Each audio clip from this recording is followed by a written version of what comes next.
Primero, porque ya la jurisprudencia incluso del sistema interamericano de derechos humanos tajantemente ha dicho que no existen derechos absolutos. Es decir, no es que usted ahora, a pretexto de democracia y de derechos políticos o de participación, puede pretender saltarse las reglas del derecho. Es decir, para ejercer un derecho fundamental usted tiene unos requisitos, tiene unas condiciones, tiene unas prohibiciones, tiene unas inhabilitaciones que se tienen que observar, porque caso contrario, entonces, a pretexto de democracia, que acepte nomás la candidatura cualquier hijo de vecino, y el día de mañana, habiendo sabido que no iba a poder ser candidato, burla la obligación constitucional, y entonces mete por la ventana a otro, que también, teniendo la obligación de haber aceptado la candidatura, porque tenía que haberlo hecho, y lo voy a explicar por qué, no lo hace.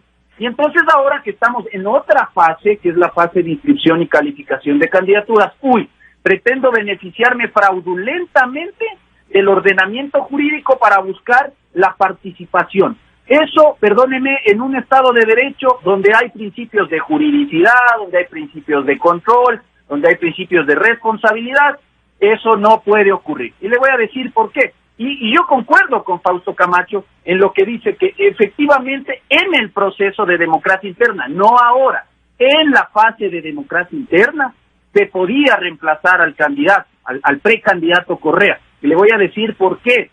Porque cuando se hace la elección primaria, según la disposición transitoria segunda del reglamento de democracia interna, se le otorga a la organización política y al precandidato nominado el plazo de 10 días para comparecer y realizar este famoso acto de aceptación indelegable, expresa y personalísima de la precandidatura.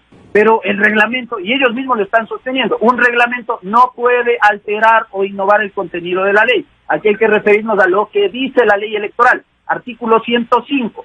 La regla general es que el CNE no puede rechazar una petición de inscripción de candidatura, esa es la regla general, pero la propia normativa establece excepciones. ¿Cuáles? Por ejemplo, si el precandidato no cumple requisitos. Si no se cumple requisitos, como está en el artículo 105, número 3, le vamos a dar 48 horas a la organización política para subsanar eso. ¿Cómo se subsana? Por la vía del reemplazo de la persona. Y ahí la aplicación, a ver, doctor Quintana, Ismael. Que por una organización política se salte el procedimiento que es condición previa para avanzar a la fase de inscripción de candidaturas, no importa. No importa porque estamos en un Estado constitucional de derecho y justicia, donde a la ley, donde a la propia Constitución le damos el valor de papel mojado. Y yo les recuerdo que los artículos 13 y 14 del reglamento reproducen inicialmente la única posibilidad bajo la cual procede el reemplazo de un candidato en la fase de inscripción de candidaturas, porque aquí no hay que mezclar las dos cosas. Yo he sostenido, primero, que el Correato y Pachacuti podían reemplazar al precandidato en la fase de democracia interna, porque la ley electoral lo tolera. Lo que tenían que hacerlo es en el plazo que establece el reglamento. No les dio la gana de hacerlo. Yo no sé por qué. No me puedo meter en la cabeza del dueño de esa organización política. No soy Correa, no soy Jairala, no sé por qué planificación tenían. Ahí tenía que proceder el reemplazo de Rabascal para efectos de que vaya y acepte la precandidatura. Entonces, el 13 y 14 reproducen la idea general que establece el 104 de la ley electoral. El único caso, y por favor no me estoy inventando, invito a la ciudadanía que nos ve, que nos escucha, a leer la ley. El único caso bajo el cual procede el reemplazo en la fase de inscripción y calificación de candidaturas es cuando la persona, o el CNE más bien, una vez que hace el checklist con los informes jurídicos y todas estas condiciones que establece el 104 de la ley electoral, descubre que la persona no cumple requisitos. Por ejemplo, no tiene la edad, no goza de la nacionalidad, no goza de derechos políticos. En esas condiciones voy a rechazar esa candidatura y le voy a permitir a la organización política subsanar. Eso es lo que pasa, Ismael, es lo que pasa con las listas nacionales, porque Fausto nos ha insistido en una lista nacional y ha dicho no se puede quedar el partido sin una representación.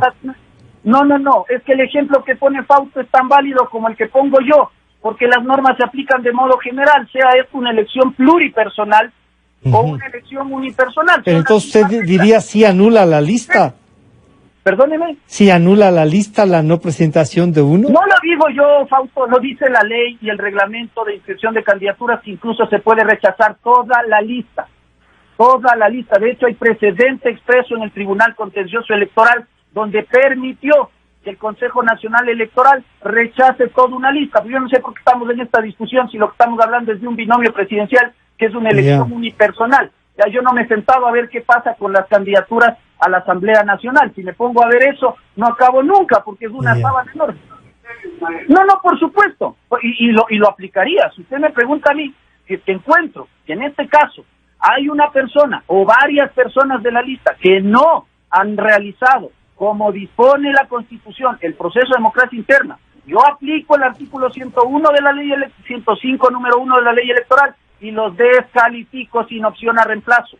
Fausto, y es que en cambio yo encuentro que hay uno o varios candidatos de una lista o en una elección unipersonal que tienen inhabilidad o que no cumplen requisitos constitucionales de acceso al cargo, aplico el artículo 105, número 3 de la ley electoral, en concordancia con el artículo 104. Yo quisiera que ¿Qué posibilidades tiene el CNE? Lo ha dicho la señora Atamaín, que tiene básicamente dos. La primera, descalificar liminarmente el binomio, con lo cual yo estaría totalmente de acuerdo por las razones que ya he señalado acá.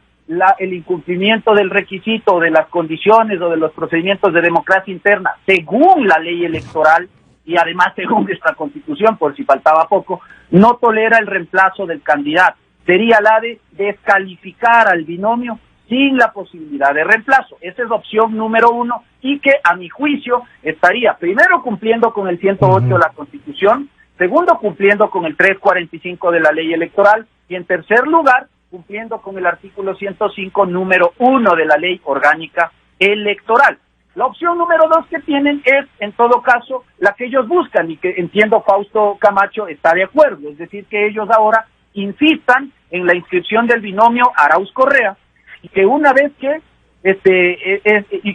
se demuestre que no se puede, determine que Correa no puede ser inscrito y calificado como candidato, le permitan en el plazo de 48 horas meter por la ventana a otra persona que, habiendo sido nominada en elección interna, no aceptó la precandidatura, con lo cual se configuraría un fraude a la ley, un fraude a la Constitución, y se estaría otorgando a un político la corona que otros políticos no han tenido, porque el resto de políticos aspirantes a la presidencia y vicepresidencia han tenido que cumplir